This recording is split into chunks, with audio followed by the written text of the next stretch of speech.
मुझे लगता है कि अभी जो आज की कार्रवाई हुई है उसको अभी स्टडी करना, उसका एनालिसिस करना बहुत ज़रूरी है और सरदार जगजीत सिंह डल्लेवाल जी से भी उस पर डिस्कशन करके उसके बाद ही हम कोई बात कह पाएंगे। लेकिन जहाँ तक सवाल है कोई बयान देने का, तो सरदार जगजीत सिंह डल्लेवाल जी ने और अन्य साथियों ने डल्लेवाल साहब की भावना को ही बयां किया है और हमेशा संवैधानिक संस्थाओं का सम्मान सत्कार किया गया है और पूरा देश, मुझे लगता है, सारी चीज़ें देख रहा है।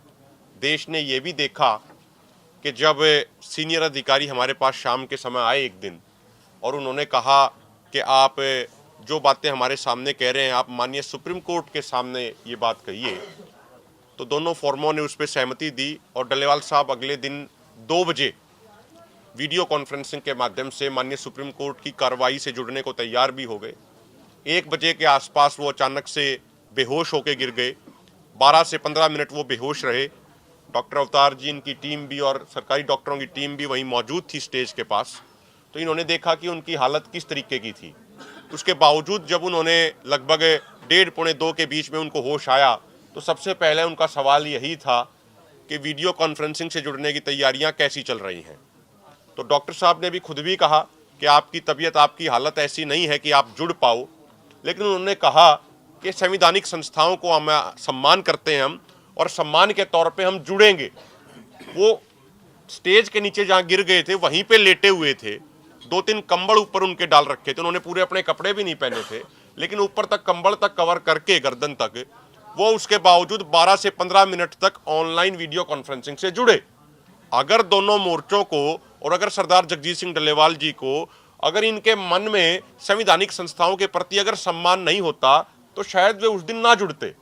तो लगातार जो भी हम यहाँ पे बात रख रहे हैं, पूरे प्रॉपर तरीके से, सत्कार के साथ, बड़े ही सम्मान के साथ और एक अपने संविधान के दायरे में रह के अपनी बातें रखी जा रही हैं और उसी तरीके से अपनी बात हम प्रॉपर रख रहे हैं लगातार। हमने तो सिर्फ इतना ही कहा है बार बार कि माननीय सुप्रीम कोर्ट सर्वोच्च संस्था है। माननीय सुप्रीम कोर्ट केंद्र सरकार को भी ये दिशा निर्देश दे कि भाई जो संसद की कमेटी की रिपोर्ट है और माननीय सुप्रीम कोर्ट की कमेटी की जो इंटरिम रिपोर्ट है, जिन दोनों रिपोर्टों में एमएसपी गारंटी कानून को बनाने की बात कही गई है, कृपा करके उनको भी केंद्र सरकार लागू करे। संसद से ऊपर तो हो नहीं गई केंद्र सरकार, तो केंद्र सरकार को भी ऐसे डायरेक्शन दिए जाए। यही बात अब तक बड़े सत्कार और सम्मान के साथ कही गई है। और एक कोई सवाल आपका और हो? वो कह रहे हैं कि जो गैर जिम्मेदाराना बयान दे रहे हैं, हमें उनकी मंशा पता है सुप्रीम कोर्ट की तरफ से। देखिए, हम उन सारी चीज़ों पे अभी नहीं जाना चाहते।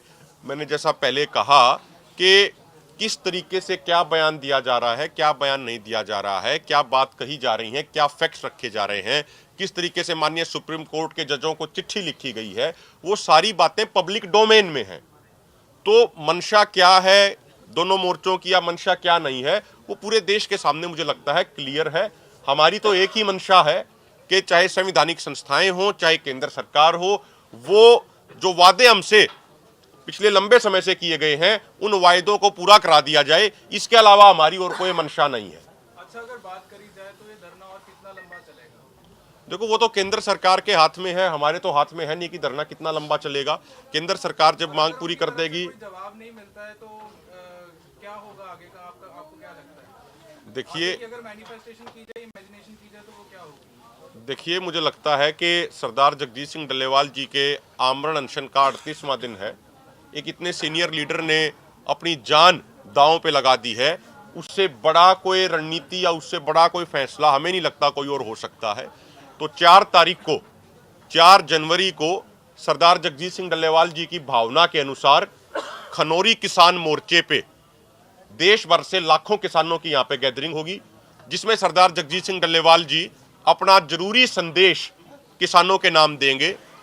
सरदार जगजीत सिंह डल्लेवाल जी को ये महसूस भी होता है कि जिस तरीके से स्थितियां बनती जा रही हैं, जिस तरीके से सिचुएशन बनती जा रही है, किसी भी समय कोई भी अनहोनी हो सकती है।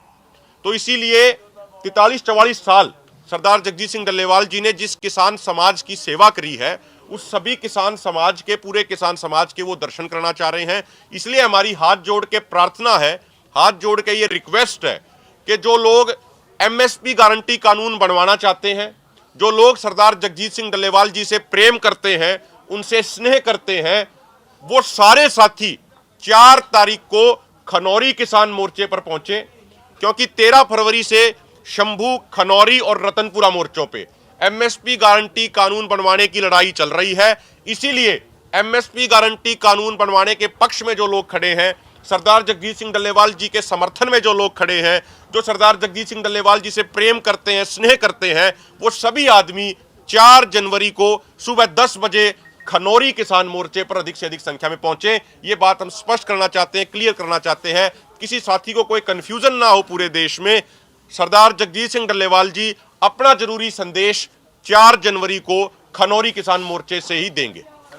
सारा दिन प्रशासन के साथ मीटिंग हुई, अब पंजाब सरकार ने दोबारा समय मांगा है सुप्रीम कोर्ट से हेल्थ ट्रीटमेंट को लेके। वो कह रहे हैं कि हमें थोड़ा और समय दीजिए, हमारी बात चल रही है।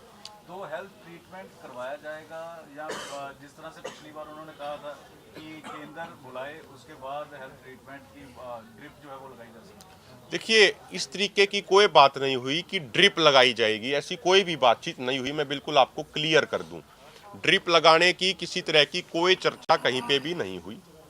हमने कल भी निवेदन किया था कि कुछ जो पंजाब के बड़े सीनियर वरिष्ठ अधिकारी आए थे, उन्होंने कुछ बातें रखी थी, तो वो एक बार कंक्रीट फॉर्म में आ जाएं, उसके बाद दोनों फोरम हम अपना बिल्कुल ऑफिशियल स्टैंड क्लियर कर देंगे। एक डिस्कशन हुआ है, बातचीत हुई है, आंदोलन, ओवरऑल आंदोलन की स्थिति को लेके डल्लेवाल साहब की हेल्थ के बारे में भी उसमें चर्चा हुई है, हमारी मांगों पे भी उस पर चर्चा हुई है। हमें लगता है कि एक बार कुछ कंक्रीट बन जाए, उसी के बाद हमें कोई स्टेटमेंट, ऑफिशियल स्टेटमेंट जारी करना चाहिए। यही इसीलिए विनती है कि उस समय तक थोड़ा हम इंतजार करें। सोमवार तक कोई हेल्थ ट्रीटमेंट नहीं होगी जो पंजाब सरकार ने समय मांगा? देखिए, हमने ये बिल्कुल क्लियर आपको मैंने निवेदन किया कि किसी भी तरीके की जो अभी तक की बात है, कोई ड्रिप या कोई मेडिकल ट्रीटमेंट लेने की कोई बातचीत अभी नहीं है। कुछ बातें हमारे आंदोलन को लेके, ओवरऑल मांगों को लेके माननीय अधिकारी गण की तरफ से आई थी, उस पे कोई एक बार कंक्रीट फॉर्म में आ जाएंगी तो उसके बाद हम अपना निर्णय उस पे लेंगे। उनकी सेहत के बारे में बात की जाए तो कुछ बदलाव नजर आ रहा है? देखिए, डॉक्टर साहब ने वो पूरी चीज़ें क्लियर कर दी हैं, और कल वो पूरा दिन बोल भी नहीं पा रहे थे। पिछले 5-6 दिन से अगर थोड़ा ज़्यादा पानी पी लेते हैं तो वो भी वोमिटिंग के तौर पे बाहर आ जाता है, तो उनकी स्थिति लगातार नाजुक होती जा रही है।